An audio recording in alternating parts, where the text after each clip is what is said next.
সময় থাকলে একবার কাছে চলে আসুন, মজলিসটাতে বসুন, মনোযোগের সঙ্গে একাগ্র চিত্তে কিছু কথা শুনতে বুঝতে চেষ্টা করুন। আল্লাহ চাইতো কিছু উপকার হবে ইনশাআল্লাহ। সম্মানিত ভাইরা, আমরা সকলেই অবগত আছি এই দুনিয়া দিনে দিনে ধ্বংসের দিকে। এটুকু আমরা বুঝে উঠতে পারছি এই দিক দিয়েই যে আজকে পৃথিবী উন্নতির উচ্চ শিখর। আর এটুকু জানা যায়, কোনো জিনিস যতক্ষণ পুরো হতে বাকি থাকে তখন পুরো হওয়ার আশা করা যায়, কিন্তু কোনো জিনিস যখন পূর্ণ হয়ে যায় তখন সেটার ক্ষয়ের সম্ভাবনা থাকে। এটাই নিয়ম। ভাই, যদি এক কলসিতে পুরো কানায় কানায় কলসি ভরা পানি থাকে তখন বুঝতে হবে পানি পড়ে যাওয়ার ভয়। কিন্তু যদি আধ কলসি পানি থাকে তখন সেটাকে আরো পানি দিয়ে ভরা যায় বা ভরার সম্ভাবনা থাকে।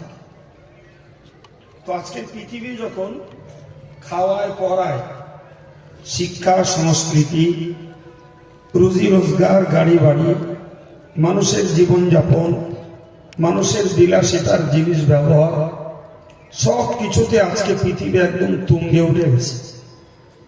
আপনি যেদিকে তাকাবেন সেদিকে দেখবেন মানুষের ব্যক্তি জীবনের রুচি বেড়েছে। কথা বলেন ঠিক না ভাই? বাড়ি গাড়ির রুচি বেড়েছে। আজকে পৃথিবীতে এমন কোনো জিনিসের অভাব নেই যা মানুষের জীবনের প্রয়োজন বা মানুষ চাহিদা করে অথচ পায় না। এরকম কিছু আছে? নেই। টাকা থাকলে সব রকমের জিনিস জোটানো যায়। আল্লাহ পাক তার পৃথিবীটাকে সমস্ত রকমের নিয়ামত দিয়ে ভরপুর করে রেখেছেন। সুবহানাল্লাহ। কোরআন শরীফে আল্লাহ বলেছেন,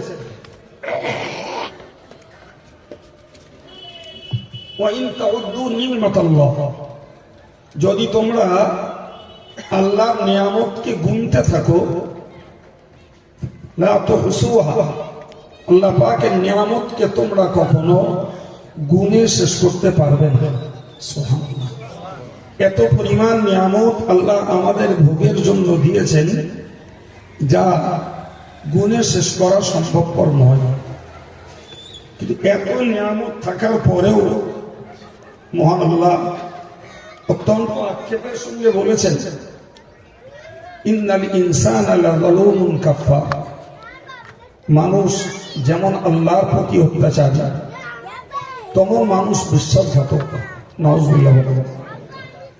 আমরা এই ছোট্ট কথাটাকে যদি বাস্তবে মেলাই তো দেখব, মুসলিম ছাড়া সারা পৃথিবীর সকল অমুসলিমরা তারা তো প্রথমত আল্লাহকে এক বলে স্বীকারই করে না। যারা আল্লাহকে এক বলে স্বীকার করে না, ভাই নিঃসন্দেহে এরা আল্লাহর প্রতি অত্যাচার করছে। কারণ তারা কেউ বলেছে আল্লাহর স্ত্রী আছেন, কেউ বলেছে আল্লাহর মেয়ে হলো ফেরেশতারা, কেউ বলেছে ওজাইর নবী আল্লাহর ছেলে, কেউ বলছে ঈসা নবী আল্লাহর ছেলে। নাউযুবিল্লাহ। তাহলে আল্লাহ পাকের যারা বিবি বাচ্চা নির্ধারণ করেছে এরা নিশ্চিত আল্লাহর প্রতি অত্যাচার করছে। ঠিক কিনা বলো?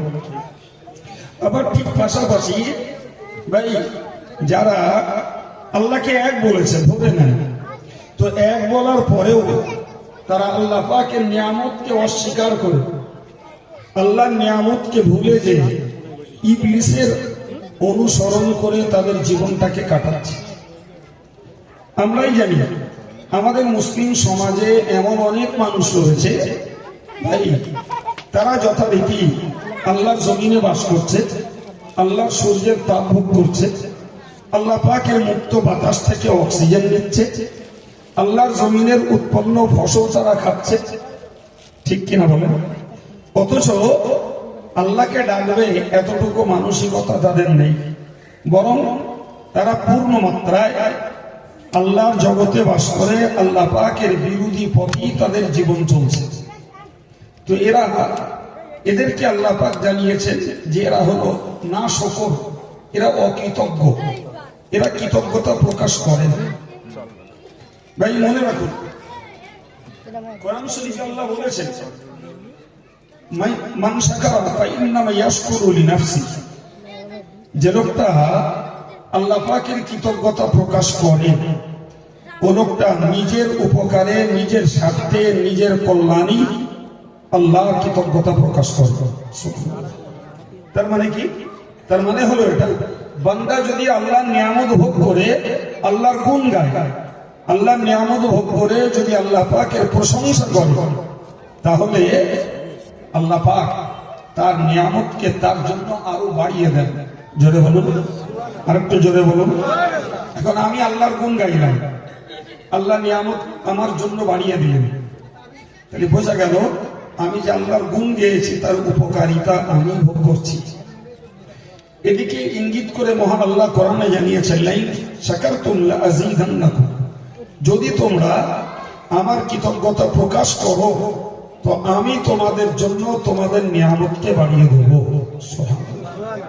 সম্মানিত ভাইরা, তো আমি আপনাদেরকে বোঝাতে চাইছি যে আল্লাহ বলেছেন আমি যত পরিমাণ নিয়ামত তোমাদেরকে দিয়েছি এই সমস্ত নিয়ামত গুলো গুনলে তোমরা শেষ করতে পারবে না। এত নিয়ামত ভোগ করার পরেও মানুষ হলো বিশ্বাসঘাতক, মানুষ হলো অত্যাচারী। ঠিক কিনা বলেন? আমি এই দুটো শব্দই আপনাদেরকে বোঝাতে চাইলাম যে পৃথিবীর অমুসলিমরা তারা আল্লাহর একত্ববাদকে স্বীকার না করে তারা যথারীতি আল্লাহ পাকের ছেলে বিবি নির্ধারণ করে আল্লাহর প্রতি অত্যাচার করেছে। আর যারা আল্লাহর প্রতি ঈমান নিয়ে এসেছে তারাও আল্লাহর ইবাদত আমল না করে তারা আল্লাহ পাকের নাশকর অকৃতজ্ঞ বান্দায় পরিণত হয়েছে। সেজন্য উচিত হলো ভাই, আল্লাহ তো সর্বোচ্চ সর্বমহান, তার কৃতজ্ঞতা প্রকাশ ছাড়া তো বান্দার এক মুহূর্ত চলার উপায় নেই।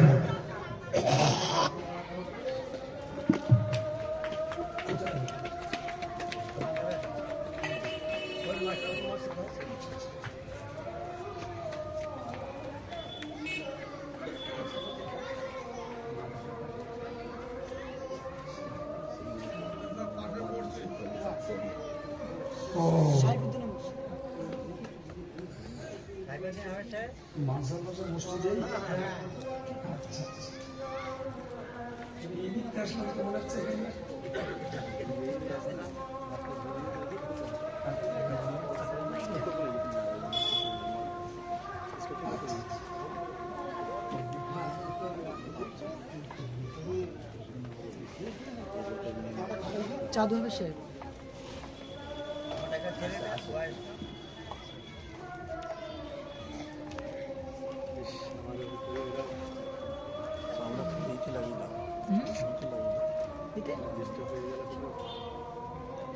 লাগাবে না।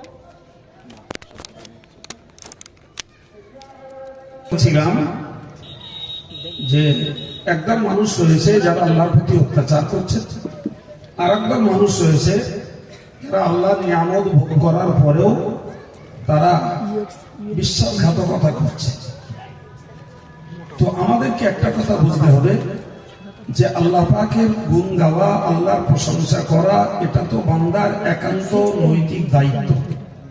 বরং জানেন হাদিস শরীফে এসেছে মাল্লাম ইয়াশকুরিন নাস লাম ইয়াশকুরিল্লাহ, মানুষের দ্বারাই যদি মানুষ উপকার পায় তো হাদিস শরীফে সেই মানুষটারও গুণ গাইবার কথা হাদিস পাকে বলা হয়েছে। বরং যে লোকটা মানুষের উপকার পেয়ে মানুষের গুণ গায় না, মারাত্মক কথা বলেছেন রাসূলুল্লাহ যে ওই লোকটা আল্লাহ পাকেরও গুণ গাইবে। কথাটা মারাত্মক।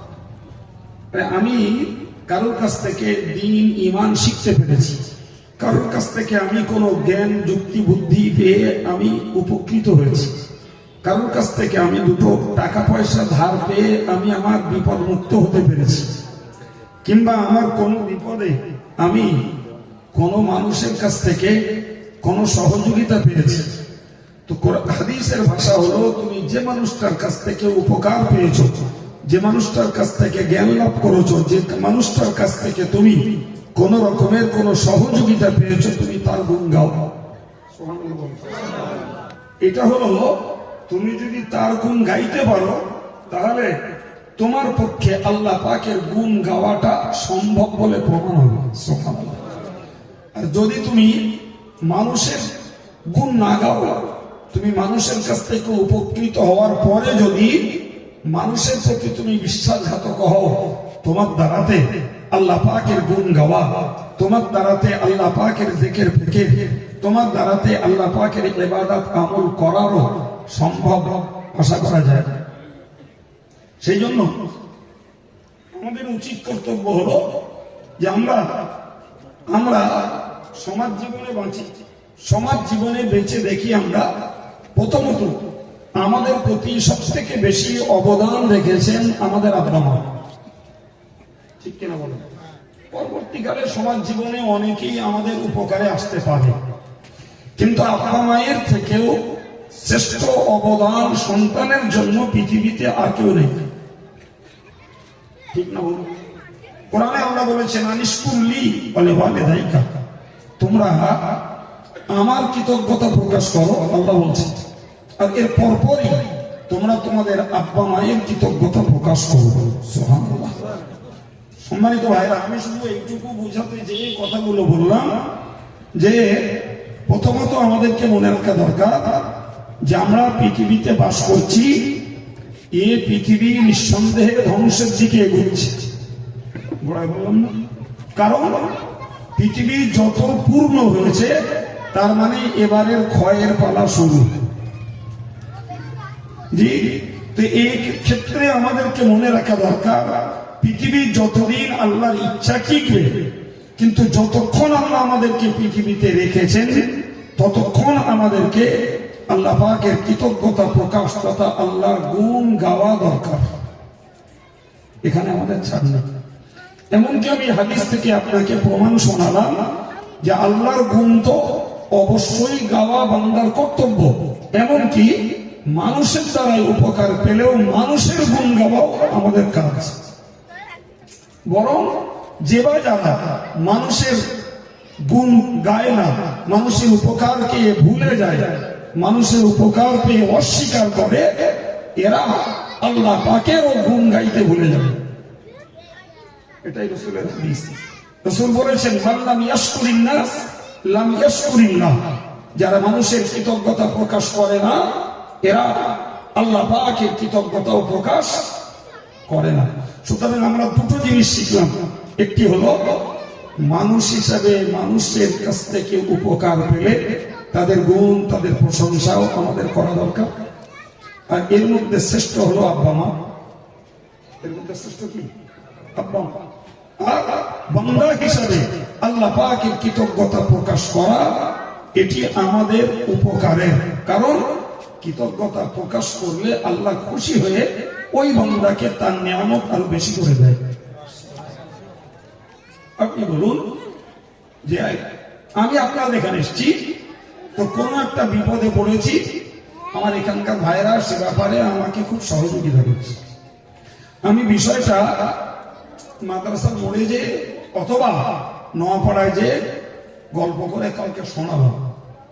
আমি পান্তিপুকুরে গেছিলাম, এরকম একটা মুসিবতে পড়েছি, তো সেখানকার ভাইয়েরা আমার খুব উপকার করেছে। আপনি বলুন ওই কথাটা যখন কোনো অ্যাঙ্গেলে আপনার কানে আসবে, আপনি খুশি হবেন না হবেন? খুশি হবেন।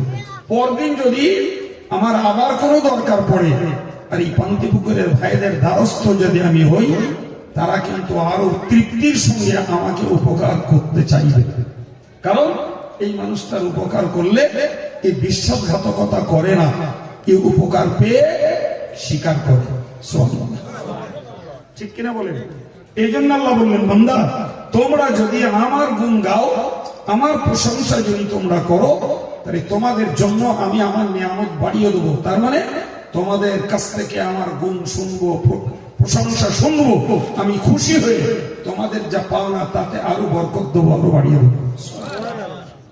সুতরাং পৃথিবী যেদিকে চলে চলুক, ঈমানওয়ালা মুসলমানদেরকে একদম এই কষা অঙ্ক আমাদেরকে আল্লাহ থেকে মুখ ফিরিয়ে নেওয়া চলবে না। আল্লাহর প্রতি আমাদের দৃঢ় আস্থা, আল্লাহর নিয়ামতের প্রতি আমাদের দৃঢ় ভক্তি এবং আল্লাহর নিয়ামতকে আমাদেরকে অবনত মস্তকে স্বীকার করতে হবে যে একটা মুহূর্ত আমরা আল্লাহ পাকের নিয়ামত ছাড়া পৃথিবীতে বাঁচতে পারি না। কিচ্ছু না, শুধু আল্লাহ এই তার রহমতের বাতাসটা বন্ধ করে দিক, আর কিচ্ছু না। আল্লাহ তো কোরআন শরীফে বলেছেন যে আমি আল্লাহ সুসংবাদ দাতা বাতাস তোমাদের জন্য প্রবাহিত করেছি। আপনি বলুন, যদি এক মুহূর্ত বাতাস বন্ধ হয় আর অক্সিজেনটা বন্ধ হয়ে যায়, তাহলে আমাদের জীবনটাই অষ্টাগত, মরণাপন্ন। কি খাবো, কি কোন বাড়িতে বাস করব, কত জামা কাপড় পরবো, কিংবা কত উন্নত বাড়ি তৈরি করব, পরে বাঁচতে তো আগে হবে। তো তাম পৃথিবীর 800 কোটি মানুষকে আল্লাহ বিনা চার্জে এই অক্সিজেন নিয়ে বেঁচে থাকতে দিয়েছেন।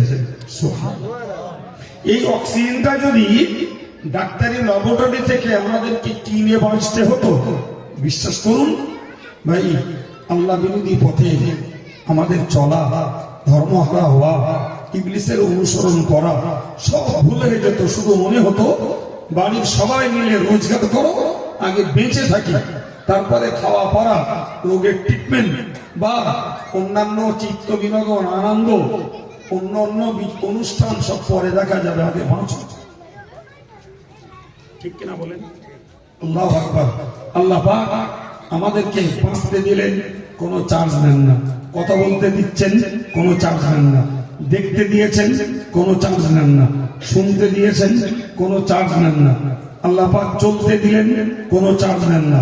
একটা মানুষের যে অঙ্গগুলো আল্লাহ দিয়েছেন, এই অঙ্গগুলোর প্রশংসা করার কত ক্ষমতা মানুষের নাই। কথা বলেন, আছে? আমরা প্রশংসা করি না, বলো ভাই। আপনি বলুন, জীবনে আমরা দেখলাম অনেক খোঁড়া লোক, আমি তার পাশ দিয়ে দাঁড়তে চলে যাচ্ছি। আচ্ছা, একবারও তো খোঁড়া লোকটাকে দেখে ভাবা দরকার ছিল, আল্লাহ তুমি ইচ্ছা করলে ওই লোকটার মতো আমাকে খোঁড়া বানাতে পারতে। বলেন ভাই, আল্লাহ তুমি আমাকে ওই মানুষটার মতো খোঁড়া না বানিয়ে আমাকে শক্তিওয়ালা দুটো পা দিয়েছো, আমি হেঁটে চলতে পারছি। আল্লাহ তোমার শুকরিয়া, আলহামদুলিল্লাহ। এ বলার মানুষ কম ভাই। আপনি বলুন, আল্লাহ আমার হাত দিয়েছেন, হাতে ধরার শক্তি দিয়েছেন। ভাই, আল্লাহ যদি আমাকে নুলো করতেন, কত নুলো মানুষ আছে যাদের হাতে শক্তি নাই, পঙ্গু আছে, হাতে শক্তি নাই। ওই লোকগুলোকে দেখে তো আমার ভাবা দরকার ছিল, আল্লাহ তুমি যদি ওই লোকটার মতো আমাকে পঙ্গু বানাতে, তাহলে আমিও আমার হাত দিয়ে কিছু করতে পারতাম না। আল্লাহ তুমি আমার হাতে শক্তি দিয়েছো, আলহামদুলিল্লাহ। আপনি বলেন, জীবনে কত কানা লোক দেখলাম। ভাই, এই কানা লোকটাকে দেখে আমি ভাবা উচিত ছিল আমার, আল্লাহ তুমি ইচ্ছা করলে ওই লোকটার মতো আমাকেও কানা বানাতে পারতে। কথা বলেন, ঠিক না ভুল? আল্লাহর কাছে তো 1 সেকেন্ডের মোকদ্দমা, কিচ্ছু না। চোখে একটা টুকরো পড়লো, সেটাকে কেন্দ্র করেই চোখটাই বাজাপ্ত হলো। হয় না? হয় না? কত লোকের হয়, সবই আল্লাহর খেলা। তো আমরা ওই কৃতজ্ঞতা প্রকাশ করি না। কানা লোকটাকে দেখি, একদিনও ভাবি না আল্লাহ তুমি আমাকে চোখলা করেছো, আলহামদুলিল্লাহ। আল্লাহ তুমি তো ওই মানুষটার মতো আমাকে কানা বানাতে পারতে। আল্লাহ আমাকে রীতিমতো কথা বলার জন্য জবান দিয়েছেন। ভাই, জীবনে কত বোবা লোক দেখলাম, যাদের মনের ভাষা তারা স্পষ্ট করে বোঝাতে পারেন। যারা কাছে থাকে তারা আস্তে আস্তে আস্তে আস্তে ইশারায় বোঝে। কিন্তু আমার আল্লাহ কথা দিয়েছেন, আমি আমার মনের দুঃখ, অভাব, অভিযোগ 1 মুহূর্তের ভিতরে যাকে ইচ্ছা তাকে বলতে পারি। ঠিক কিনা বলেন? এর জন্য তো প্রশংসা করে বলতে হতো আলহামদুলিল্লাহ। আল্লাহ আমাকে কান দিয়েছেন, শুনতে পাই।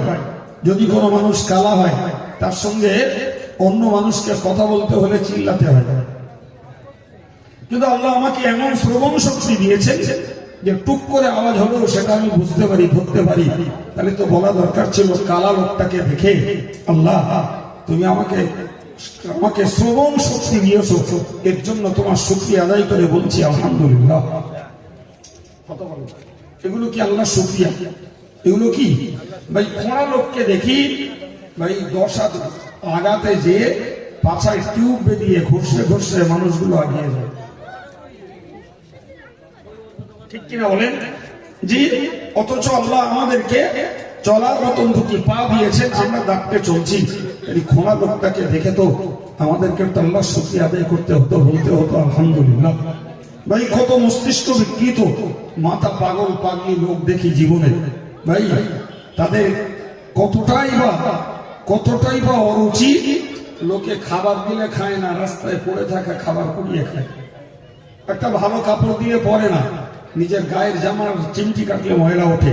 ভাই ওরাও তো মায়ের বাচ্চা, ওরাও তো একদিন মায়ের দুধ খেয়েছে, কিন্তু আল্লাহ এমন করে দিয়েছে যে সে তার ভদ্রতা পরিচ্ছন্নতা কিছুই বোঝে না। ওকে ওই লোকটাকে দেখে তো আমাদের ভাবা দরকার ছিল যে আল্লাহ তোমার শুকরিয়া, তুমি অন্তত ওই লোকটার মতো আমাকে মস্তিষ্ক বিকৃত করনি। করলে তো কত লোকে আমায় ঠাট্টা করতো, কত লোকে আমাকে ঢিল মারতো, কত লোকে আমাকে দেখে ঘৃণাও করতো, ঠিক কিনা বলেন? কিন্তু আল্লাহ আমাকে তুমি সুন্দর সুস্থ বুদ্ধি দিয়েছো, আমি আমার নিজের পরিচ্ছন্নতা, নিজের ভদ্রতা, আমার নিজের রুচি, নিজের পোশাক সবকিছুই আমি আমার চাহিদা মতো করতে পারছি। আল্লাহ তোমার শুকরিয়া আলহামদুলিল্লাহ। সম্মানিত ভাইরা আমার, মনে রাখুন, একদিকে দরকার মানুষের কাছ থেকে উপকার পেলে মানুষের গুণ গাওয়া, মানুষের প্রশংসা করা, জিন্দেগিতে প্রতিদিন মানুষের প্রতি বিশ্বাসঘাতকতা না করা, মানুষের কৃতজ্ঞতা, মানুষের উপকার পেয়ে মানুষকে যেমন না ভোলা, তখন আল্লাহ পাকের নিয়ামত প্রতি মুহূর্তে মুহূর্তে আমরা ভোগ করছি, ওই আল্লাহকে কখনো ভুলে না যাওয়া। সুবহানাল্লাহ।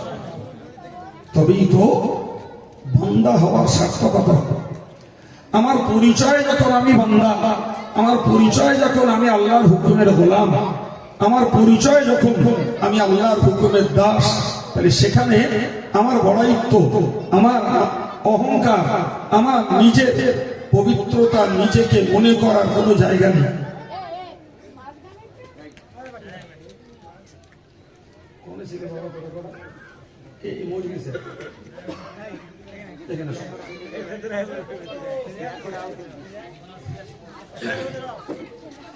সম্মানিত ভাইরা, এরপরেও মনে রাখি, আমরা যত শুকরিয়া আদায় করি না কেন, আল্লাহ পাকের নিয়ামতের শুকরিয়া আদায় করে আমরা শেষ করতে পারবো না।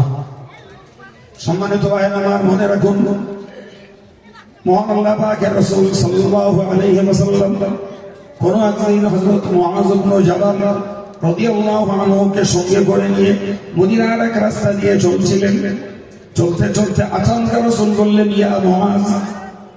হযরত মুআয বললেন, লাব্বাইক ইয়া রাসূলুল্লাহ। ও আল্লাহর হাবিব, আমি হাজির হয়েছি, কি বলবেন বলুন। একবার নয় 3 বার করে ডাকলেন, ডেকে বললেন, ও মুআয, তুমি কি বলতে পারো, আতাদরি মা হাক্কুল্লাহি আলাল ইবাদ। ও মুআয, তুমি বলো আল্লাহর কি হক পাওনা রয়েছে তার বান্দাদের কাছে।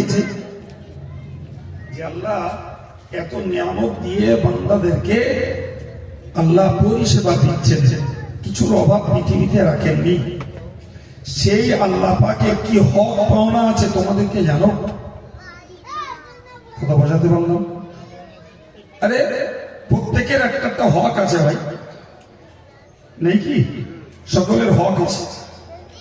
তো আল্লাহ পাকের নবী তার একজন সঙ্গী সাহাবী হযরত মুআযকে বললেন যে তুমি বলো আল্লাহর কি হক পাওনা আছে বান্দাদের জন্য, যে বান্দাদেরকে আল্লাহ সৃষ্টি করেছেন, তার অঙ্গগুলোকে কার্যকর করেছেন, তাকে জমিনে বাস করতে দিলেন, রহমতের বৃষ্টি দিলেন, সূর্যের তাপ দিলেন, তার জমিনের ফসল দিলেন, সেই আল্লাহর কি হক পাওনা আছে মানুষের কাছে জানো?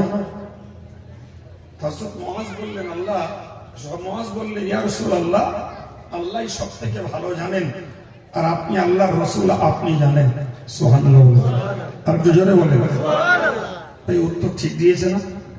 আমি কি জানি, যে আল্লাহর কি হক পাওনা আছে বান্দার কাছে। সম্মানিত ভাইরা আমার, মনে রাখুন রাসূল করিম সাল্লাল্লাহু আলাইহি ওয়াসাল্লাম স্পষ্ট করে বললেন, ওগো মুআজ তুমি জেনে রাখো যে আল্লাহ এত নিয়ামত বান্দাদেরকে দিয়েছেন, ওই আল্লাহর পাওনা হলো আইয়ুহিদুহু, আল্লাহর বান্দারা আল্লাহকে এক বলে স্বীকার করবে, এটাই হলো আল্লাহ পাকের পাওনা হক।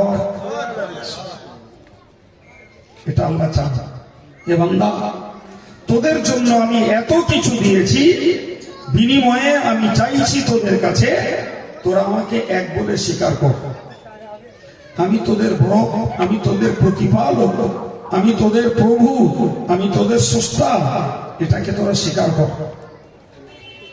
ভাই আপনি জানেন রাসূল করিম সাল্লাল্লাহু আলাইহি ওয়াসাল্লাম আল্লাহকে বলতেন, লক্ষ্য করে জি বলতেন, আল্লাহুম্মা আনা আবদুক, ইয়া আল্লাহ আমি তোমার গোলাম।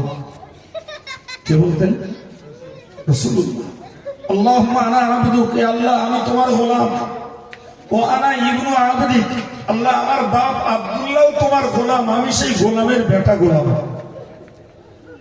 আপনি বলেন এই কথার ভিতরে বিনয় নম্রতা আছে না নাই? এটা কি অহংকারের কথা না বিনয়ের কথা? তো রাসূলুল্লাহ আল্লাহকে লক্ষ্য করে বলতেন, আল্লাহ আমি তোমার গোলাম, আমার বাপ আব্দুল্লাহ তোমার গোলাম, ফলে আমি গোলামের বেটা গোলাম। আবার বলতেন, ও ইবনু হামাতিক, ও রব্বুল আলামিন, আল্লাহ তোমার বাদী আমার মা আমিনা, আল্লাহ আমি তোমার বাদীর বাচ্চা গোলাম।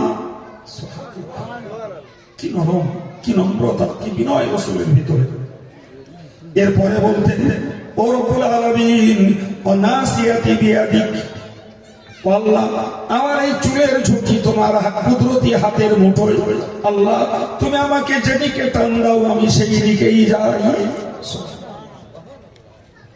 কি কথা যে আল্লাহ আমি গোলাম, আমার বাপ গোলাম, আমার মা তোমার বাদী, আল্লাহ আমার চুলের মুঠি তোমার কুদরতের হাতে, তুমি আমাকে যেদিকে চালাও, যেদিকে ঘোরাও আমি সেই দিকে ঘুরি। এর মানে কি? এর মানে হলো নিজেকে সম্পূর্ণ আল্লাহর কাছে বিলীন করে দেওয়া, আল্লাহর কাছে নিজেকে সম্পূর্ণ সমর্পণ করা। কিচ্ছু নেই, আমার কিচ্ছু নেই, এতটুকু মানসিকতা তৈরি থাকা। বলেছেন ফালা তুযাক্কু আনফুসাকুম ওয়া আ'লামু বিমান ইত্তাকা। মহান আল্লাহ কোরআন শরীফে বলেন, এ পৃথিবীর মানুষেরা, কে তুমি পীর না পীরজাদা না মাওলানা না মুফতি না তুমি হাফেজ সাহেব না হাজী সাহেব, কে তুমি পৃথিবীর ডাক্তার না মাস্টার না ব্যারিস্টার না মিনিস্টার, নিশ্চিত করে মনে রাখো কখনো নিজেকে সাধু মনে করো না, কখনো নিজেকে সজ্জন মনে করো না, কখনো নিজেকে নির্দোষ নিরপরাধী মনে করো না, বরং এটাই মনে রাখো আল্লাহ পাক যদি তোমায় ভুল ধরেন, তোমার অপরাধ যদি আল্লাহ ধরেন, একটা কিছুকেই তুমি আল্লাহর কাছে ঠিক বলে প্রমাণ করাতে পারবে না। করা যাবে? আপনি পারবেন না, আমি পারবো, কেউ নেই। সুতরাং নিজেকে তুমি নিরপরাধী নির্দোষী মনে করো না, বরং মনে রাখো তুমি তোমার নিজের পরিচয় দাও, আল্লাহ আমি তোমাকে এক বলে স্বীকার করেছি, তুমি আমার রব, আমি তোমার গোলাম। বিশ্বাস করুন ভাই, পেলেন নামাজ পড়া, রোজা রাখা, জিকির করা, তাসবিহ পড়া, মাথায় টুপি দেওয়া, এই কাজগুলো কঠিন না, এগুলো সহজ। কিন্তু এই মনটা তৈরি করা এটা কঠিন, এইটা কঠিন। পাঁচটা মানুষ নামাজ পড়ছেন, তাদেরকে দেখে নামাজ পড়া, যে পাঁচটা মানুষ দাড়ি রেখেছেন, আমিও প্রতিবেশী পাশাপাশি বাস করি, আমিও দাড়িটা ছেড়ে দিলাম, দাড়িটা লম্বা হলো, কি আমিও 10টা লোকে দান করছে, আমিও 2টো দান করলাম। ভাই এই জিনিস সহজ জিনিস, এ কঠিন নয়। কিন্তু এই আল্লাহর প্রতি আস্থাটা ঠিক রেখে নিজেকে আল্লাহর কাছে সমর্পণ করার মনটা তৈরি করা বড় কঠিন কাজ, বড় কঠিন কাজ। আর এই কাজে আমরা ফেল। তো আমি কি বলছিলাম, যে তুমি নিজেকে নিরপরাধী, নিজেকে নির্দোষ কখনো ভেবো না। সবসময় আল্লাহর কাছে নিজেকে ছোট করো, আল্লাহর কাছে নিজেকে নরম করো, আল্লাহর কাছে নিজেকে বিলীন করে দাও, তবে তোমার অন্তরটা আল্লাহর প্রেমের অন্তর তৈরি হবে। তুমি যদি মনে করো আমি আলেম, তুমি যদি মনে করো আমি বড় টাকাওয়ালা, তুমি যদি মনে করো আমি ভালো হজ করতে পারি, তুমি যদি মনে করো আমি বিরাট শিক্ষিত, তুমি যদি মনে করো জনগণ আমার পিছনে প্রচুর, সুতরাং এই জাতীয় কথা ভেবে যদি তুমি অহংকারী হয়ে পড়ো, নিশ্চিত আল্লাহ পাক তোমাকে অপদস্থ করে দেবেন। কারণ তুমি যতই নিজেকে বড় ভাবো, কে কত পবিত্র, কে কত সাধু, কে কত আল্লাহওয়ালা, আমি আল্লাহ থেকে বেশি কেউ জানে না। জানে কোশ্চিন কাল। সুতরাং তুমি আমাকে এক বলে স্বীকার করো, আর সঙ্গে নিজেকে আমার গোলাম হিসাবে পরিচয় দাও।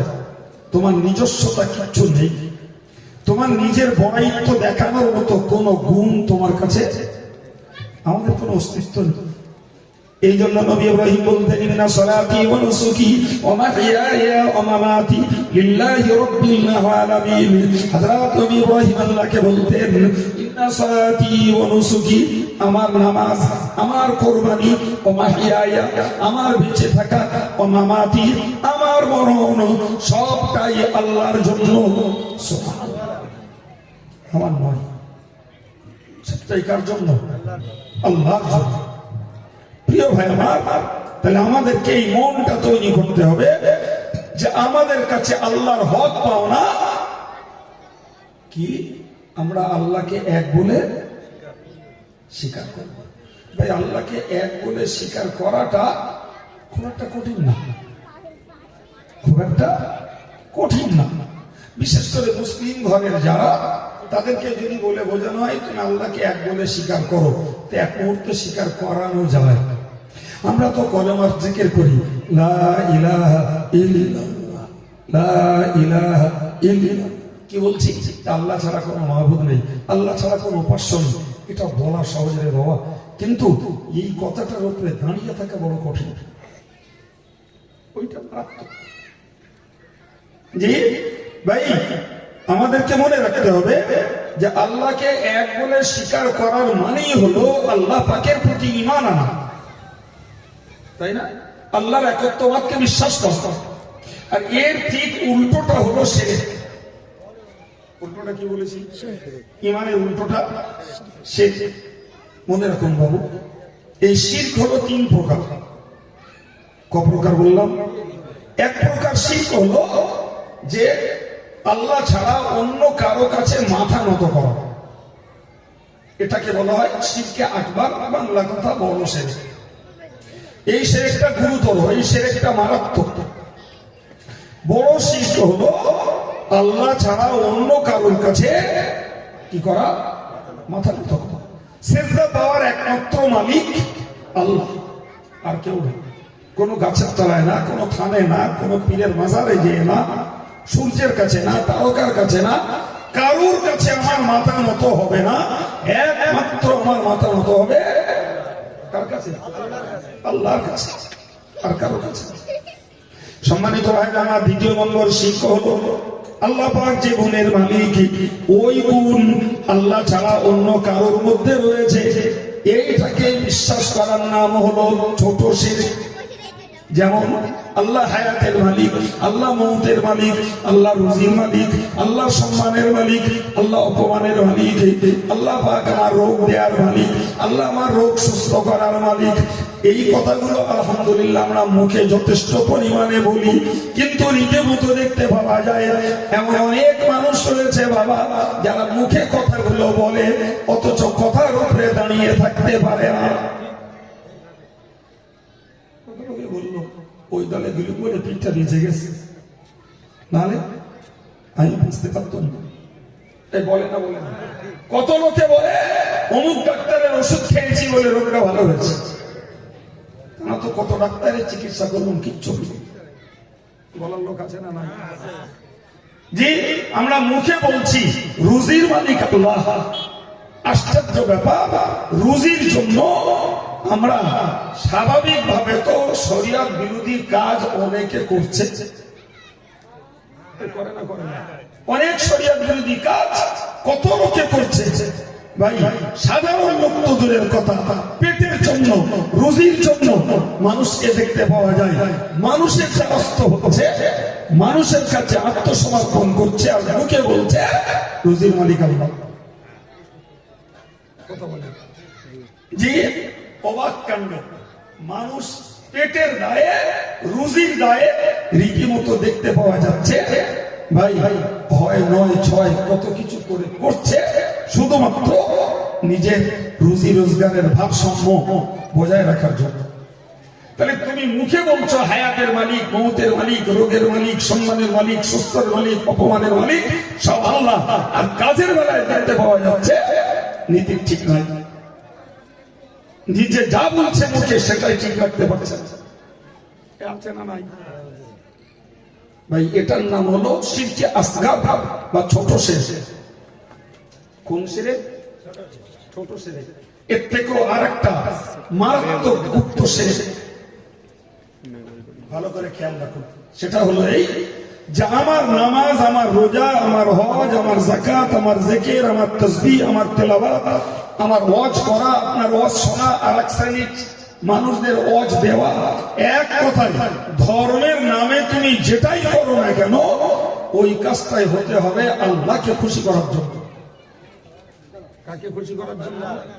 আল্লাহকে খুশি করার জন্য। সম্মানিত ভাইরা আমার, যদি কখনো মনে হয় যে আমার কাজে মানুষ সন্তুষ্ট হোক, আমি হজ করব, লোকে তাতে খুশি হোক, আমি হজ করব তাতে আমার টাকা হবে, আমি জিকির করব, লোকে আমাকে আল্লাহ প্রেমিক বলবে, আমি তাসবিহ পড়ব, লোকে আমাকে অত্যন্ত আল্লাহওয়ালা বলবে, আমি তাহাজ্জুদ পড়ব, লোকে আমাকে বড় বুজুর্গ বলবে।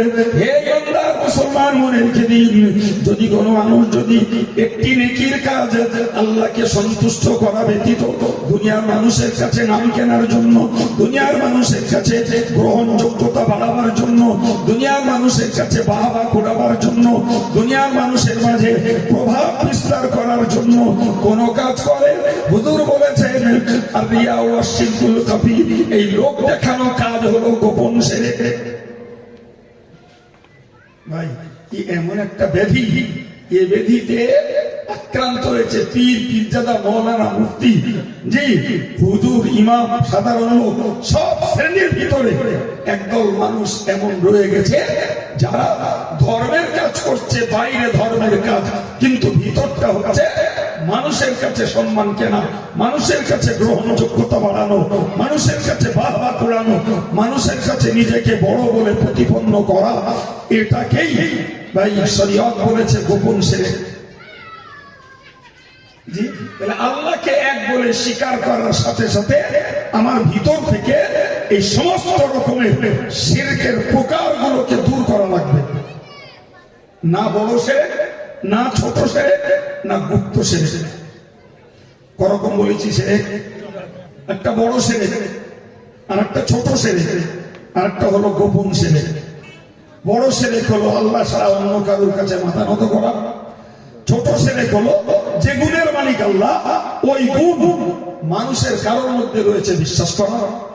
আর গোপন শিরক হলো আল্লাহর রেজামন্দি, আল্লাহর সন্তুষ্টি, আল্লাহর খুশরুদি ছাড়া অন্য কারোর মনোরঞ্জনের জন্য ধর্মের নামে কোন ইবাদত, আমল, কোন জিকির, ফিকির, তাসবিহ, তেলাওয়াত, কোন খেদমত কিছুই করা, এটা হলো কি বলেছি বলেন? গোপন শিরক। কিয়ামতের দিন হাদিস শরীফে এসেছে, কিয়ামতের দিনে আল্লাহ পাক ওই লোকগুলোরে বলবেন যারা মানুষের কাছে নাম কিনবার জন্য, মানুষের কাছে গ্রহণযোগ্যতা বাড়াবার জন্য, মানুষের কাছে সম্মান করাবার জন্য কিছু করেছে।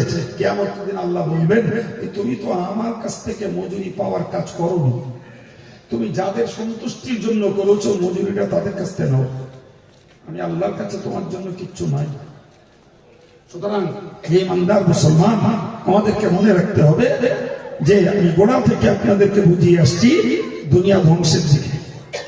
গোড়ায় বলেছিলাম দুনিয়া যেদিকে যায় যায়, বান্দার কর্তব্য হলো আল্লাহর কৃতজ্ঞতা প্রকাশ করা, আল্লাহর শুকরিয়া আদায় করা। এই কাজ আমাদের করতে হবে। এমনকি আমি আপনাকে বলেছি যে মানুষগুলো মানুষের শুকরিয়া আদায় করে না, মানুষের গুণ গায় না, মানুষের প্রশংসা করে না, মানুষের উপকার সাথে বিশ্বাসঘাতকতা করে, এই লোকগুলো অচিরা এরা আল্লাহর বিশ্বাসঘাতকতাও করবে। জি, সুতরাং আমাদেরকে মনে রাখতে হবে, আল্লাহ শুকরিয়া আদায় যদি করতে হয় তাহলে আল্লাহ সেই শুকরিয়া আদায়ের একদম প্রথমটা হলো এটাই যে আল্লাহ আমাকে এত কিছু নিয়ামত দিয়েছেন। দেহের অঙ্গগুলোকেও সব কার্যকর, চোখ দেখে, কান শোনে, জবান কথা বলে, পা চলে, হাত কাজ করে, সমস্ত অঙ্গগুলোকে কার্যকর অঙ্গ বানিয়েছেন এবং পৃথিবীতে সূর্যের তাপ দিয়ে, মেঘমালা বৃষ্টি দিয়ে, জমিনের উৎপন্ন ফসল দিয়ে, আল্লাহ জমিনের উৎপন্ন ফসল দিয়ে আমাদেরকে পরিষেবা দিচ্ছেন। আল্লাহ তোমাদের কাছে দাবি করছেন তোমরা আমার এক বলে স্বীকার করো। টোটাল গোড়া থেকে আমরা অজয়, তোমরা আল্লাহকে কি করো? এক বলে স্বীকার করো। আর আল্লাহর ওই এক বলে স্বীকার করাটা যদি বাঁচিয়ে রাখতে হয় তাহলে নিজেকে শিরক থেকে বাঁচাও, তবে তোমার একত্ববাদটা বাঁচবে। কথা বলে, যদি তুমি নিজে শিরক থেকে বাঁচতে পারো তাহলে তোমার একত্ববাদ দাবিটা সত্য দাবি। আর যদি আল্লাহকে এক বলে স্বীকার করার পরে মাথা যদি অন্য কারোর কাছে নত করো, আল্লাহকে এক বলে স্বীকার করার পরে মনে করো তোমার রুজির মালিক পীর সাহেব, যদি তুমি মনে করো আমার রুজির মালিক সুদ, যদি কেউ মনে করো আমার রুজির মালিক সমিতি, যদি কেউ মনে করো আমার রুজির মালিক মিথ্যা, ঠকবাজি, চটকদারি, তাহলে তুমি তো আল্লাহকে এক বলে দাঁড়াতে পারলে না। পারলে কি? হ্যাঁ, তুমি আল্লাহকে এক বলছো এবং তাকেই বলছো তোমার রব, তিনি তোমার প্রতিপালক, তাহলে তোমার যা কিছু দরকার মেটাবেন তো আল্লাহ। তুমি মানুষের কাছে কেন চাইছো নাম কিনতে? মানুষের কাছে কেন চাইছো গ্রহণযোগ্যতা বাড়াতে? মানুষের কাছে কেন চাইছো প্রভাব বিস্তার করতে? তোমার তো উচিত ছিল আল্লাহকে খুশি করি, আল্লাহকে সন্তুষ্ট করি, আল্লাহকে রাজি করি, তবেই আমার ইহকালও পাওনা হবে, পরকালও পাওনা হবে। মুখের বলার বেলা ঠিক আছে, কাজের বেলায় কদম টলছে, আছে না নাই? হ্যাঁ, মজবুত হতে হবে ভাই। চলুন ফিরে আমি আপনাকে আর একটু কথা বোঝাই। সম্মানিত ভাইরা আমার, ভালো করে মনে রাখুন, প্রিয় নবী সাল্লাল্লাহু আলাইহি ওয়াসাল্লাম একটি হাদিস শরীফে বলেছেন, যাকা তাআমাল ঈমান, ওই লোকটা ঈমানের স্বাদ পেয়েছে, ঈমানের মজা ওই লোকটা পেয়েছে। মান রাদিয়া বিল্লাহি রাব্বা, যাকা তাআমাল ঈমান, ওই লোকটা ঈমানের মজা পেয়েছে যে লোকটা বলেছে মান রাদিয়া বিল্লাহি রাব্বা, আল্লাহ আমার রব, ওই কথাটা বলার পরে সন্তুষ্ট থাকতে পেরেছে, ওই লোকটা ঈমানের মজা পেয়েছে। মুখে বলছি আল্লাহ আমার রব, আল্লাহ আমার প্রতিপালক, কিন্তু আমি ওই জায়গাটায় স্থির থাকতে পারছি না, তাহলে সত্যি সত্যি আমার ভিতরে ঈমানের মজা আসেনি। ঈমানের মজা যদি আমার কলিজায় আসতো, আমি কোন অবস্থাতেই আল্লাহ পাকের প্রতিপালক বলার পরে আমি টলে অন্যদিকে পড়তাম না। আমার রবকে আমার খাইয়ে রাখলেও আমার রব আমাকে খাইয়ে রেখেছেন, যদি না খাইয়ে রাখেন আমার রব আমাকে না খাইয়ে রেখেছেন। আমাকে যদি বিপদ দেন আমার রবই আমাকে বিপদ দিয়েছেন, আমাকে যদি বিপদ মুক্ত করেন আমার রবই আমাকে বিপদ মুক্ত করেছেন, আমাকে যদি অসুস্থ করেন আমার রবই আমাকে অসুস্থ করেছেন, আমাকে যদি সুস্থ করেন আমার রবই আমাকে সুস্থ করেছেন, আমাকে যদি অপমান করেন আমার রবই আমাকে অপমান করেছেন, আমাকে যদি সম্মানিত করেন আমার রবই আমাকে সম্মানিত করেছেন। এই আত্মবিশ্বাস যা থাকবে সেই তো প্রকৃত ঈমানের মজা পেয়েছে। কিন্তু মানুষের ভিতরে এমন কিছু মানুষ রয়েছে, কোরআন বলছে আমার আল্লাহ বলেন, ও আমার বান্দা বান্দি তোমরা মনে রাখো, মানুষের মধ্যে এমন কিছু মানুষ রয়েছে যারা আল্লাহর ইবাদত করে, আল্লাহর ইবাদত করে একটা কিনারায় দাঁড়িয়ে, একটা কিনারায় ধারে ধারে আল্লাহর ইবাদত করে। জি, যদি আল্লাহর ইবাদত করে কিছু লাভ হয়, আল্লাহর ইবাদত করে যদি কোনো স্বার্থ উদ্ধার হয়, আল্লাহর ইবাদত করে যদি কল্যাণ পাওয়া যায়, তাহলে সেক্ষেত্রে মনে করে ইতমাআন্না বিহি, মনটা খুব খুশি, মনটা খুব খুশি, ইবাদত করে কিছু পাওয়া গেছে, মন খুব খুশি। ফের আল্লাহ বললেন ওয়াইন আসাবাতু ফিতনাতুন, আমার আল্লাহ পাক বললেন ওগো আমার বান্দা বান্দি তোমরা মনে রাখো এমনও মানুষ রয়েছে পৃথিবীতে যারা আল্লাহর ইবাদত করে, আল্লাহ বিল্লাহ করে ধর্মের কিনারায় দাঁড়িয়ে, কিন্তু যদি ইবাদত আমল করতে যে কোনো পরীক্ষায় যদি পড়তে হয়, কোনো ঠেকায় যদি পড়তে হয়, তাহলে ইনকালাবা আলা ওয়াজহিহি, এক মুহূর্তের ভিতরে আবার পিছনের জীবনে ফিরে যায়। কিরকম ভাই? ধরে নেন আমি আল্লাহর ইবাদত করেছি, তো ইবাদত করে কিছু দুনিয়ার স্বার্থ উদ্ধার হয়েছে, মনটা খুব খুশি। আর ইবাদত করতে যে পরীক্ষায় পড়েছি, ইবাদত করতে যে পরীক্ষায় পড়েছি। কিরকম? যদি বলা হয় আমাকে যে যদি তুমি আল্লাহর কাছে মকবুল ভালো নামাজ তুমি পড়তে চাও, তাহলে তোমাকে হারাম রোজগারটা বাদ দিতে হবে। এখন আমি দেখতে পাচ্ছি যে আমার ইবাদত আল্লাহর কাছে প্রিয় হোক, পছন্দনীয় হোক, এই যদি আমার নিয়ত হয়, তাহলে আমার হারামটা গ্রহণ করা যাবে না। পরীক্ষা, তাহলে হয় হারাম ছাড়তে হবে না ইবাদত ছাড়তে হবে। কি বুঝলেন? আল্লাহর কাছে যদি ভালো বান্দা হতে হয়, আমাকে মিথ্যা ছাড়তে হবে। আমাকে আল্লাহর কাছে যদি ভালো বান্দা হতে হয়, আমাকে গান্ডা ছাড়তে হবে। আল্লাহর কাছে যদি আমার ভালো বান্দা হতে হয়, তাহলে আমাকে এই মোবাইলের হারাম প্রোগ্রাম যা আছে ওগুলো দেখা বাদ দিতে হবে।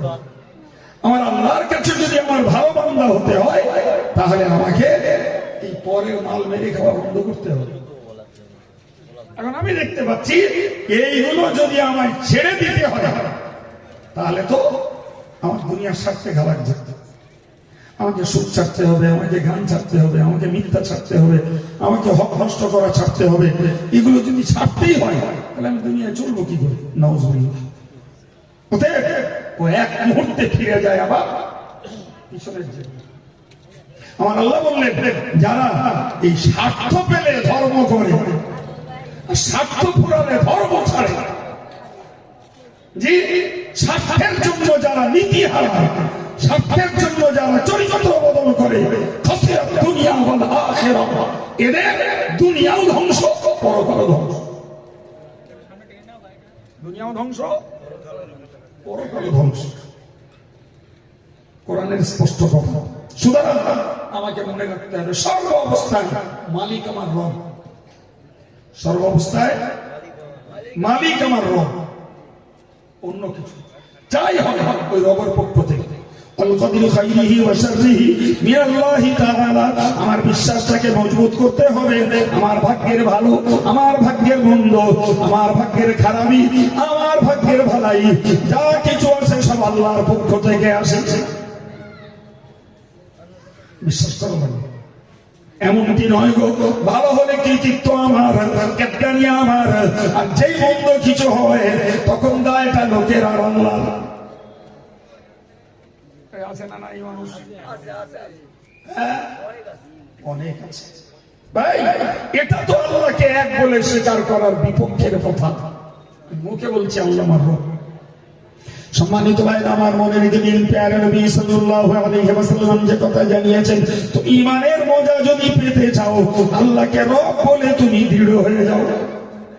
ওটাই তোমার ধর্ম জীবনের মূল ভিত। মনে রাখুন, আমরা যখন মায়ের গর্ভে ছিলাম, বরং মায়ের গর্ভে নয় তার আগেও আমরা যখন রুহের জগতে ছিলাম, এই যে রুহগুলো পৃথিবীতে আসবার পরে যে রুহগুলো বিদায় নিয়েছে, আমরা আজকে যারা আছি, আগামীতে আবার যারা আসবে, এই সকল রূহকে আল্লাহ এক সময় সৃষ্টি করেছিলেন। সুবহানাল্লাহ। আর সকল রূহকে লক্ষ্য করে আল্লাহ বলেছিলেন, আলাস্তু বিরব্বিকুম, আমি কি তোমাদের রব, আমি কি তোমাদের প্রতিপালক নই? প্রশ্ন আল্লাহ। ক্বালু বালা, আমরা এক বাক্যে বলেছিলাম, হ্যাঁ আল্লাহ আপনি আমার রব। সুবহানাল্লাহ। আর একটু জোরে বলেন। পৃথিবীতে আসবার আগে রুহের জগতে থাকাকালীন আল্লাহকে রব বলে স্বীকার করে এসেছি। আল্লাহকে বলে স্বীকার করে এসেছি।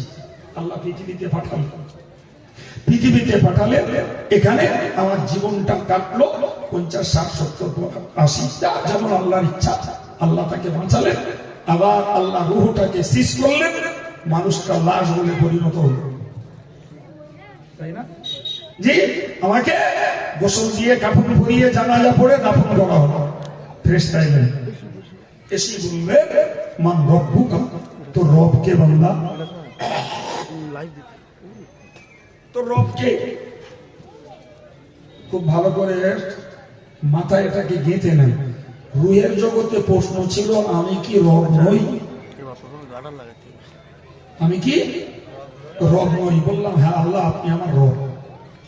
আল্লাহ আমাকে পৃথিবীতে পাঠালেন, 60 বছর 70 বছর কাটিয়ে যেই কবরে যাচ্ছে সেই বলছে যে বান্দা তোর রব কে? এই দুটো প্রশ্ন এক জায়গায় করবে। একটা হলো আমি কি রব নই, আর একটা হলো তোর রব কে। বাংলাটা আগে মাথায় ধরুন, তবে একটা মজার মধ্যে পাবেন। রুহের জগতে বললেন যে আমি কি রব নই? আমরা বললাম হ্যাঁ। 70 বছর কাটিয়ে কবরে গেছি, আল্লাহ জিজ্ঞাসা করছেন তোর রব কে? এর মানে কি? এর মানে হলো বান্দা তুই তো আমার রব বলেছিলি বলে তোরে পৃথিবীতে পাঠিয়েছিলাম, কিন্তু 70 বছর কাটিয়ে তুই আমি যে তোর রব এটা ভুলে গেছিস না মনে রয়েছে? এই পরীক্ষাটা প্রথম প্রশ্নই হলো মান রব্বুকা, তোর রব কে বলে। যদি পৃথিবীতে আমি ওই আল্লাহ পাকের একত্ববাদের উপরে আমার জীবনটাকে দাঁড় করাতে পারি, আমার মাহবুদ আল্লাহ, আমার হায়াতের মালিক আল্লাহ, সম্মানের মালিক আল্লাহ, রোগের মালিক আল্লাহ, অপমানের মালিক আল্লাহ, আমার রুজি রোজগারের মালিক আল্লাহ, আমাকে ধনী বানানোর মালিক আল্লাহ, আমাকে দরিদ্র বানানোর মালিক আল্লাহ, যদি এই কথাগুলোর উপরে তুই বাকি জীবনটাকে চলে কবরে আসিস, তাহলে এক কথায় বলতে পারবি আল্লাহ রব্বি অথবা রব্বি আল্লাহ, আমার রব হলেন আল্লাহ। আর যদি তুই আমাকে বলে এলি যে আমি তোমার আল্লাহ, তুমি আমার রব, আর পৃথিবীতে কাটালি তোর নফসের গোলামি করে, মন যা চাইলো তাই করলি বান্দা, তবে তুই নিশ্চিত মনে রাখিস ওই কবরে তোর বলার ক্ষমতা নাই রব্বি আল্লাহ, আমার রব আল্লাহ। এ কথা তোর বলা তোর মুখ দিয়ে বেরোবে। প্রশ্নটার কেমন মিল দেখেন। ওখানকার প্রশ্ন ছিল আমি কি রব নই, আর কবরের প্রশ্ন হলো তোর রব কে বলবো। এর মানে কি দাঁড়ালো? এর মানে দাঁড়ালো এটাই, কবরে যে যদি আল্লাহ আমার রব এ কথা যদি বলতে হয়, তাহলে এই 70 বছরের পৃথিবীটা ওই আল্লাহর একত্ববাদের উপরেই কাটানো লাগবে।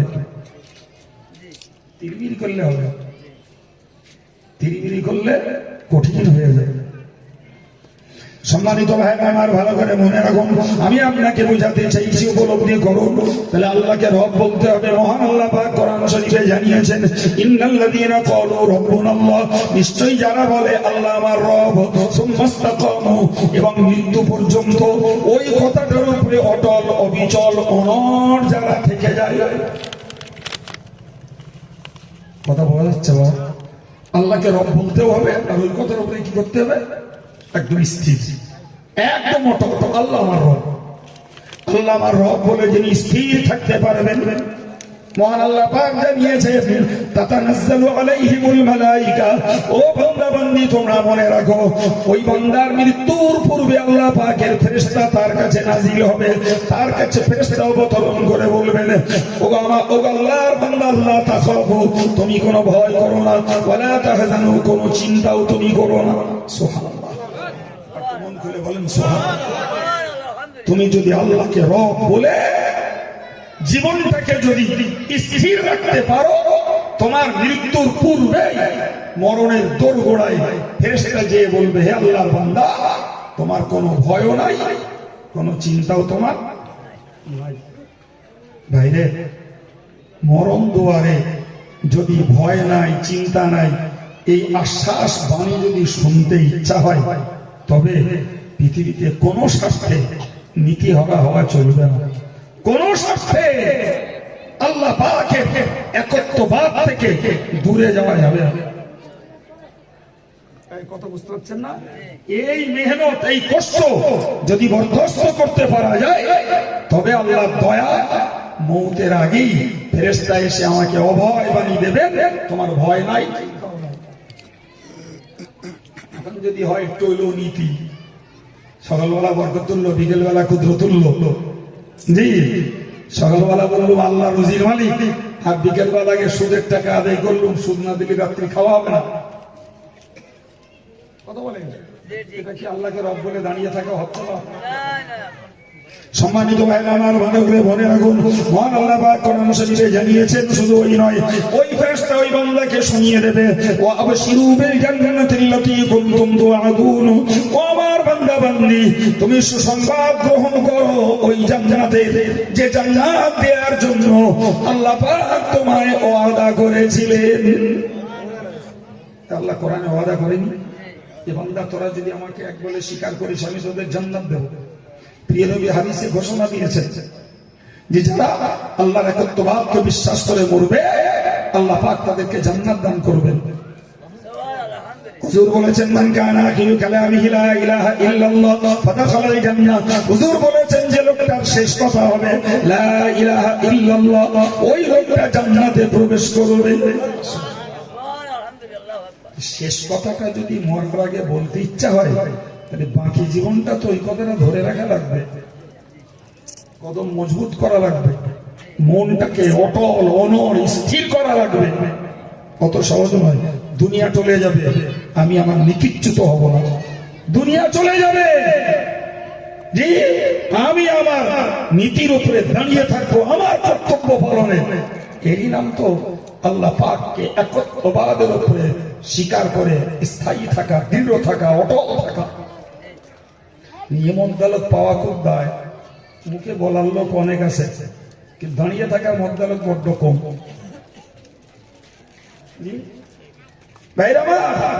আপনি বলুন, আমি আপনাকে বোঝাচ্ছি তিনটে অফার। যদি আমি আমার টোটাল জীবনটাকে আল্লাহর একত্ববাদের উপরে স্থির যদি রাখতে পারি, ফেরেশতা এসে বলবে তোমার ভয় নাই, তোমার চিন্তা নাই, তুমি সুসংবাদ নাও ওই জান্নাতের, যে জান্নাত তোমাকে দেওয়ার জন্য ওয়াদা করা হয়েছিল। ভাই, অন্তরটাকে আল্লাহর ব্যাপারে শক্ত করার দরকার আছে না নাই? একদম। বিশ্বাস করুন, আমরা মনের দিক দিয়ে খুব দুর্বল, খুব দুর্বল। সম্মানিত ভাইরা আমার, তৃতীয় নম্বরে প্রিয় নবী হাদিস শরীফে বলেছেন অবিল ইসলামী দীনা, ও আমার উম্মতে মুহাম্মাদি তোমরা মনে রাখো, আমি আল্লাহ পাক নবী জানিয়ে দিলাম যে ওই লোকটা ঈমানের মজা পেয়েছে, ঈমানের স্বাদ ওই লোকটা পেয়েছে যে লোকটি ইসলামটাকে ধর্ম হিসাবে মেনে নিয়ে স্বীকার করে সন্তুষ্ট হয়েছেন। আমি ইসলামটাকে আমার ধর্ম হিসাবে মেনে নিয়েছি, আমার ধর্মের বিধান আমার জন্য শান্তির, আমার ধর্মের বিধান আমার জন্য কল্যাণের, আমার ধর্মের বিধান আমার জন্য লাভের, আমার জন্য মঙ্গলের। এই বিশ্বাসটুকু আমার থাকা দরকার। যদি ধর্মের বিধান আমি পালন করতে যাই, সেটা যদি হয় আমার কাছে কষ্টের, সেটা যদি হয় আমার জন্য পরীক্ষার, এরপরেও ইসলাম ধর্মের বিধানের উপরে সন্তুষ্ট হওয়াই লাগবে। নামাজ 5 ওয়াক্ত ফরজ, এটা ইসলামের বিধান। টাকা রোজগার করে হিসাব কষে যাকাত আদায় করা, এটা ইসলামী অর্থ কর, এটা দেওয়া লাগবে। খাটনি টাকাটা আমার। জি, 15-15.5 ঘন্টার ব্যবধানে সেহরি টু ইফতার, পানাহার থেকে বিরত থেকে পানির কষ্ট, ক্ষুধার কষ্ট সহ্য করে রোজা রাখা খোদার বিধান। তুমি ভাটায় কাজ করো না, কাঁটায় কাজ করো, তুমি জল করে যাও না, মাঠে যাও, কথা ওঠা নয়। তুমি আল্লাহর বিধানকে গুরুত্ব দাও এবং এর উপরে সন্তুষ্ট হও, তবে তুমি ঈমানের মজা পেয়েছো, তবে ঈমানের মজা পেয়েছো।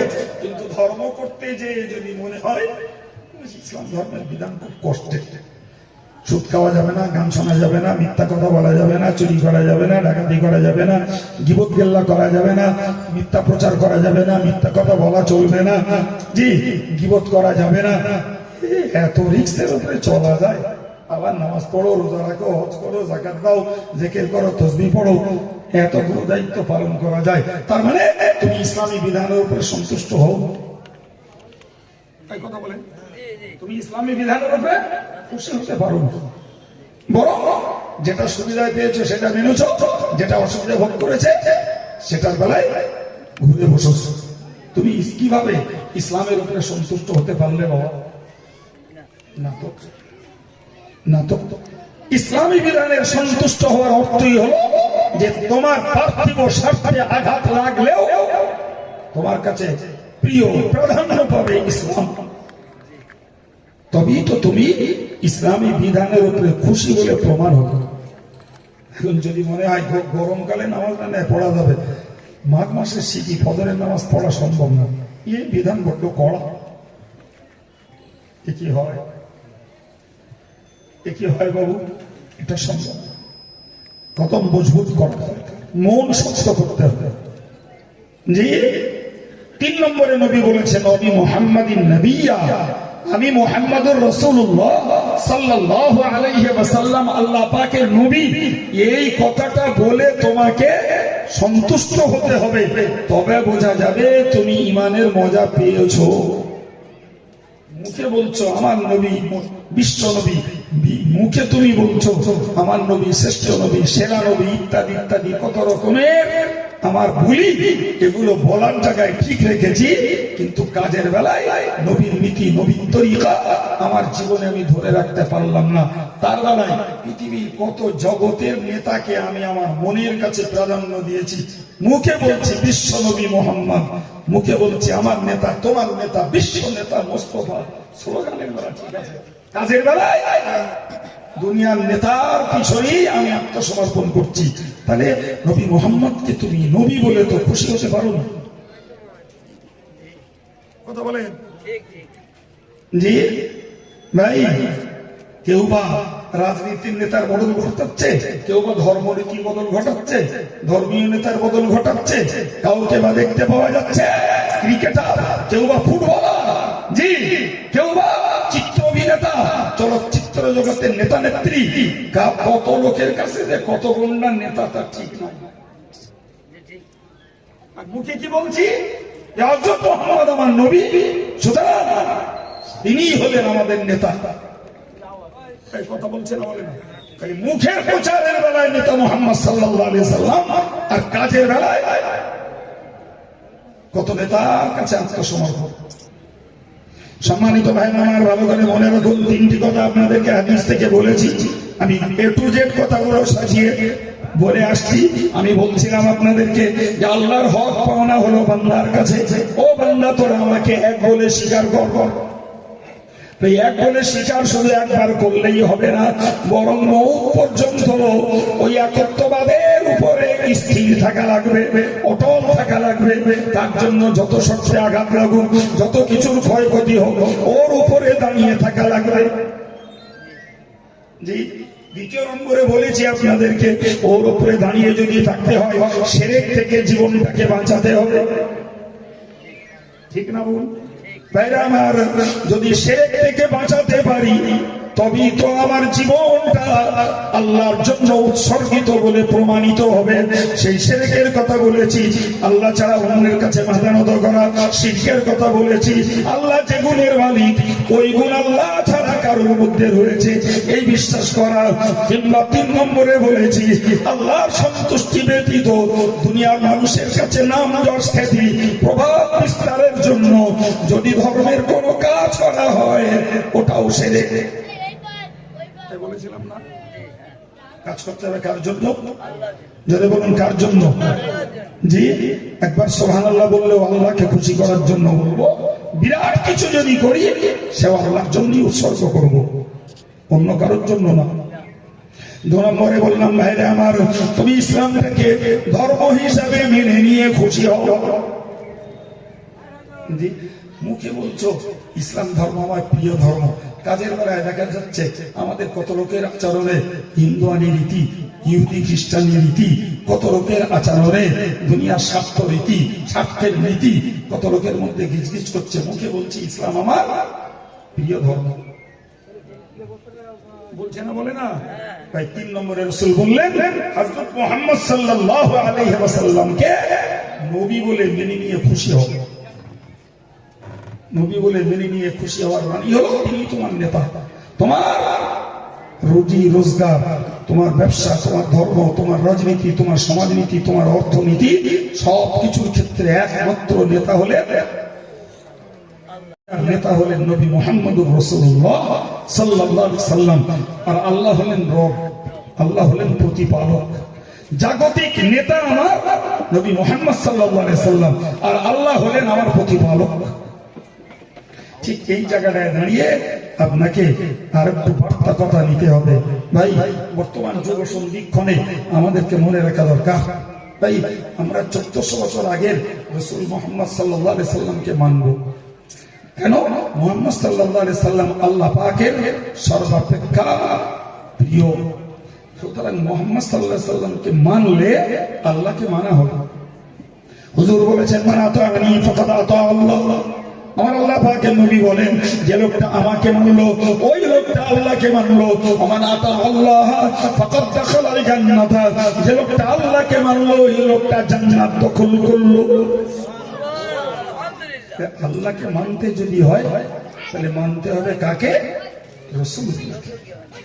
কাকে মানতে হবে? রাসূলকে মানতে। রাসূলকে মানলে আল্লাহকে মানা হবে। আর আমি তো 1400 বছর পরের লোক, রাসূলকে মানবো কেমনে? কেমনে মানবো ভাই? রাসূলকে মানতে আমি কোন কোন সূত্র ধরবো ভাই? আমরা বাংলার মুসলমান, আমরা বাংলার মুসলমান ওই রসুলকে মানার জন্য, ওই রসুলকে চেনার জন্য একদিকে আধ্যাত্মিকগত ভাবে মেনেছি ফুরফুরা পিরসাদ কেবলাকে। ফুরফুরা পিরসাদ কেবলা দোয়া প্রাপ্ত অনুমোদিত মানুষটা হলেন বসিরহাটের আল্লামা বড় মাওলানা সাহেব, ঠিক কিনা? তাহলে আধ্যাত্মিকগত ভাবে ওই রসুলকে পাওয়ার জন্য আমরা মানি ফুরফুরা পিরসাদ কেবলাকে। কথা বলেন জি? আমরা আমাদের কাছের মানুষ হিসাবে আদর্শ নীতির দিক দিয়ে মানি বসিরহাটের আল্লামা বড় মাওলানাকে। মশলার দিক দিয়ে আমরা মানি হযরত ইমামে আজম আবু হানিফা রাহমাতুল্লাহ আলাইহি হুজুরকে। ঠিক কিনা বলেন জি? তাহলে আধ্যাত্মিকতায় পীরতন্ত্রে আমরা মানি বড় পিরসাদ কেবলাকে, খাজা সাহেব হুজুরকে, খাজা বাউদ্দিন নকশবন্দিকে, হযরত মুজাদ্দিদ আল ফসানি রাহমাতুল্লাহ আলাইহিকে, এনাদেরকে মানি। এই চারি জনের আদর্শের গুণের মানুষ ফুরফুরা পীর সাহেব। এই চারি জনের গুণের মানুষ বসিরহাটের পীর সাহেব। ফলে আমরা যদি বসিরহাট হুজুরকে মানি তো এই সূত্রে দাদা হুজুরকে মানা হবে। দাদা হুজুরকে যদি মানি তাহলে ওই চার পীর অলি বুজুর্গ বিশ্ব শ্রেষ্ঠ আল্লাহর অলিদেরকে মানা হবে। তেনাদেরকে যদি মানি ওই সূত্র ধরে গেলে আলহামদুলিল্লাহ আধ্যাত্মিকগত ভাবে রাসূলুল্লাহকেই মানা হবে। ঠিক তদরূপ ভাই আমরা ধরে নিন মশলার দিক দিয়ে বসিরহাট হুজুরের লেখা কিতাবগুলোকে মানি। বসিরহাট হুজুরের কিতাবগুলো হযরত ইমাম আজম আবু হানিফা রাহমাতুল্লাহ আলাইহি মশলার পক্ষের কিতাব। তো এই কিতাবগুলোকে মানা মানে ইমাম আজম আবু হানিফা রাহিমাহুল্লাহ হুজুরকে মান্য করা। আর ইমাম আজম আবু হানিফা রাহমাতুল্লাহ আলাইহি হুজুর তিনি যে কিতাবগুলো, যে মশলাগুলোকে তিনি অবলম্বন করেছেন ভাই, ওই মশলাগুলো তিনি নিয়েছেন হযরত ইব্রাহিম নাখঈর কাছ থেকে।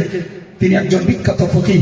ইব্রাহিম নাখঈ নিয়েছেন হযরত আলকামার কাছ থেকে, হযরত আলকামা নিয়েছেন হযরত আব্দুল্লাহ ইবনে মাসউদের কাছ থেকে, হযরত আব্দুল্লাহ ইবনে মাসউদ নিয়েছেন রাসূল করিম সাল্লাল্লাহু আলাইহি ওয়াসাল্লামের কাছ থেকে।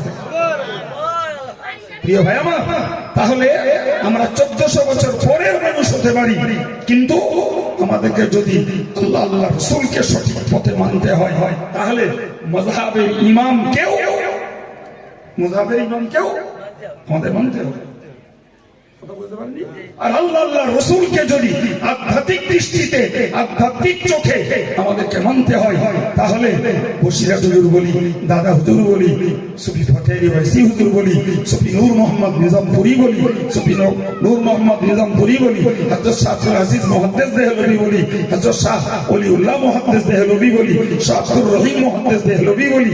ভাই এদের পথটাকে মেনে চললে আলহামদুলিল্লাহ এই চ্যানেলটাই রাসূলের কাছে পৌঁছে যাবে। আমার বক্তব্য, যদি আমাদেরকে আল্লাহকে এক বলে স্বীকার করে যদি জীবনটাকে মৌতের দুয়ার পর্যন্ত নিয়ে যেতে হয় তাহলে আল্লাহকে এক বলে স্বীকার করতে হবে, ইসলামটাকে প্রিয় ধর্ম বলে মানতে হবে, রাসূলকে একমাত্র নবী নেতা বলে আমাকে মানতে হবে। ঠিক তদ্রূপ ইমামে আযম আবু হানিফা রাহমাতুল্লাহ আলাইহিকে আমার মাযহাবের ইমাম বলে মানতে হবে, ঠিক ততই বছর পুরপুরা পিশাব কেবলা মুজাদ্দিদ জামান দাদা হুজুর পীর কেবলা রাহমাতুল্লাহ আলাইহির মতাদর্শকে আমাকে অটল অনড়ভাবে ধরতে হবে। জি ভাই আমার, ওই সেই পুরপুরা পিশাব কেবলা যিনি বসিরহাটের আল্লামা বড় মাওলানা প্রসঙ্গে বলেছিলেন, জি আল্লামায়ে বাংলা মাওলানা রুহুল আমিন সাহেব বাংলার পণ্ডিত। এই মুজাদ্দিদ জামান দাদা পীর সাহেব কেবলা তার খলিফা বসিরহাটের আল্লামাকে বলেছিলেন, বাবা আমি তোমার ইলমের সম্মানে দাঁড়িয়ে যাই।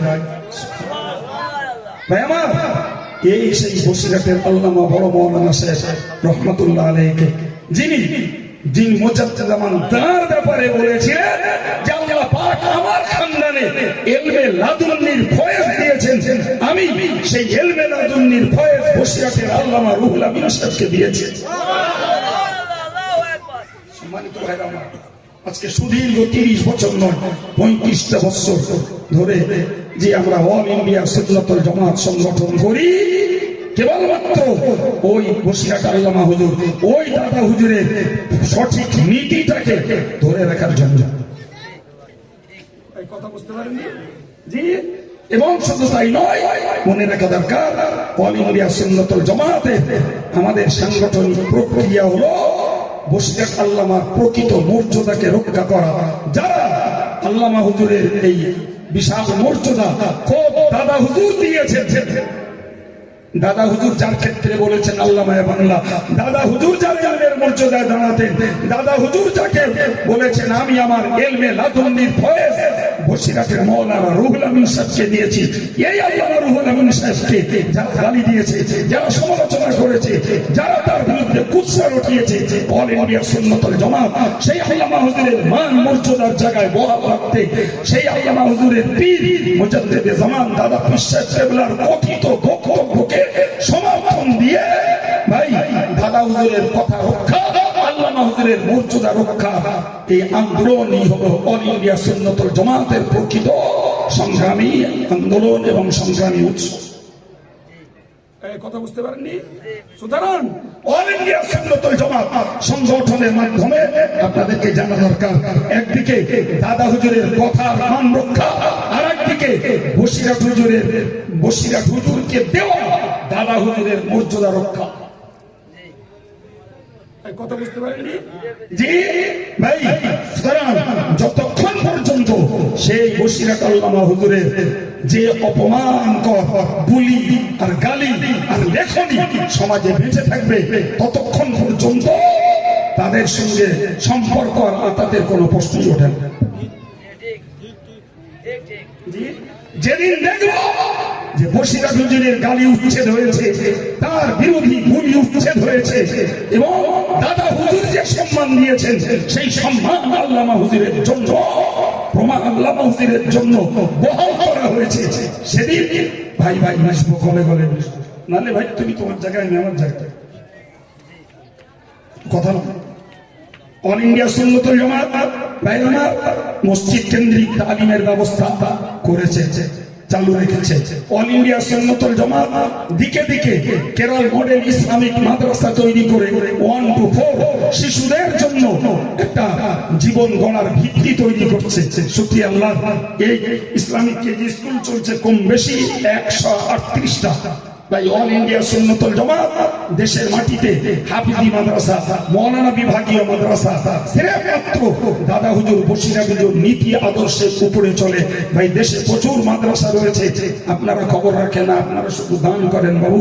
জি, কোথায় কি পড়াশোনা হয় আর কোথায় শুধু পয়সা খরচ হয়, পড়া হয় না।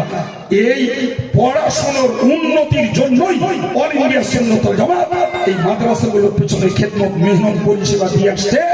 আজকে একদিন দুদিন না, বিগত কয়েক বছর ধরে এই অল ইন্ডিয়া সুন্নাতুল জামাত 10-10টা মেয়েদের মাদ্রাসা তৈরি করে 700, 750, 600, 500, 550 এই মেয়েদের নিয়ে 10-10টা মহিলা মাদ্রাসা চালাচ্ছে এই অল ইন্ডিয়া সুন্নাতুল জামাত। 22 বছর ধরে বঙ্গনুর পত্রিকা চালিয়ে আসছে এই অল ইন্ডিয়া সুন্নাতুল জামাত। জি, শরিয়াত বিরোধী যে কোনো সরকার হোক আর কোনো রাজনৈতিক দল হোক তার বিরুদ্ধে আন্দোলন করে আসছে এই অল ইন্ডিয়া সুন্নাতুল জামাত। আলহামদুলিল্লাহ, জামিয়ার মতো একটি ইসলামী বেসরকারি বিশ্ববিদ্যালয় পর্যায়ে যেখানে কোরআন পাওয়ার কোরআনে মুখস্থ করিয়ে একদিনে কোরআন শুনিয়ে দিলে তাকে একটা সার্টিফিকেট দেওয়া, ট্রেনিং দেওয়া হয়, কারি পড়ানো হয়, মৌলানা পড়ানো হয়, মুফতি পড়ানো হয়, হাদিসের উপরে অনার্স করানো হয়, আরবি সাহিত্যের উপরে অনার্স করানো হয়। চিল্লে বলুন সুবহানাল্লাহ। যে এই প্রতিষ্ঠানটা চলতে 1,20,00,000 টাকার কাছাকাছি খরচ। এরপরে যদি কোন ছাত্র সময় দেয় তাকে কম্পিউটারে আরবি, বাংলা, ইংরাজি ডিটিপি করানো হয়। প্রিয় ভাই আমার, অল ইন্ডিয়া সুন্নাতুল জামাতের কার্যকারিতা যথারীতি বহাল রয়েছে, দরজাও খোলা আছে, দরজা খোলা আছে।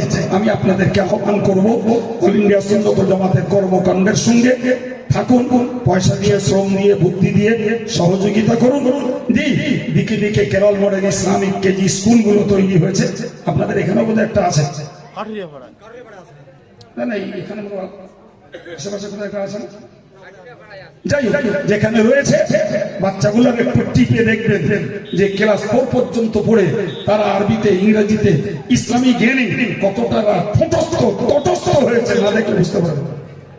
জি ভাইরা আমার, তো আমি আপনাদেরকে অনুরোধ করে বলবো যে অল ইন্ডিয়া সুন্নাতুল জামাতের সুবৃহৎ বেসরকারি ইসলামী উচ্চশিক্ষা প্রতিষ্ঠান জামিয়া রহমানিয়া, যার সভা শুরু আগামী সোমবার, কাল বা পরশু থেকে, সোম, মঙ্গল, বুধ 3 দিন। অনেকে হয়তো আগে গিয়েছেন, আমি বলেছি না আগে এসে যে এই মসজিদটা সংলগ্ন কোনোদিন বোধহয় জলসা করা হয়নি আমার। জি, তো আল্লাহ নিয়েছেন, আমার অনেক প্রিয় যুবক ছেলেরাও বসেছে, অনেক মুরব্বীরাও রয়েছে যারা যথেষ্ট দিনের প্রতি নিবেদিত, দিনের প্রতি যাদের প্রীতি ভালোবাসা রয়েছে। আপনারাও হয়তো গিয়ে থাকবেন। আমি এত মানুষকে ভেবে আমি তার খাদেম হিসাবে আন্তরিকতার সঙ্গে দাওয়াত দিচ্ছি, আল্লাহর হস্তে যেদিন সুযোগ হয় একটু আসবেন। আপনি পয়সা দেবেন, এটা আমার বড় দাবি নয়। যদি দেখে মনে হয় যে অল ইন্ডিয়া সুন্নাতুল জামাতের কর্মকাণ্ডে যে প্রতিষ্ঠানগুলো চলছে সেই প্রতিষ্ঠানগুলোর উন্নত সেরা প্রতিষ্ঠান জামিয়া রহমানিয়া, মেয়েদের মাদ্রাসা চলছে, হাফিজি বিভাগ চলছে, মৌলানা বিভাগীয় মাদ্রাসা চলছে, যে এই প্রতিষ্ঠানগুলোর প্রতি এবং অল ইন্ডিয়া সুন্নাতুল জামাতের কর্মকাণ্ড, খেদমত, পত্রিকা প্রকাশ, এগুলোর প্রতি আপনাদের দোয়া, সাহায্য এবং আপনাদের সমর্থন আমরা কামনা করছি। আমি আপনাদেরকে দাওয়াত দিচ্ছি আল্লাহর হস্তে একটু যাওয়ার জন্য। সেই সঙ্গে আমি আপনাদেরকে বলবো যে লেখা অনেকগুলো বই আছে, আমার সময় খুব সংক্ষেপ হয়ে গেছে। আমি যে 15 মিনিট লেটে উঠেছি সে 15 মিনিট আপনাদের পাইয়েও দিয়েছি, আপনাদের হক নষ্ট করিনি। জি, সময় ছিল 6:30, 8টা, মাইক ধরেছি 8:15, যথারীতি 8:15 হয়ে গেছে। সুতরাং আমি বিদায় নিচ্ছি বাবু। জি, আশা রাখছি আপনারা জামিয়ার হিসাবে আসবেন ইনশাআল্লাহ। ওমা আলাইনা ইল্লাল বালাগ। মোহাম্মতের সঙ্গে দরুদ শরীফ আল্লাহ।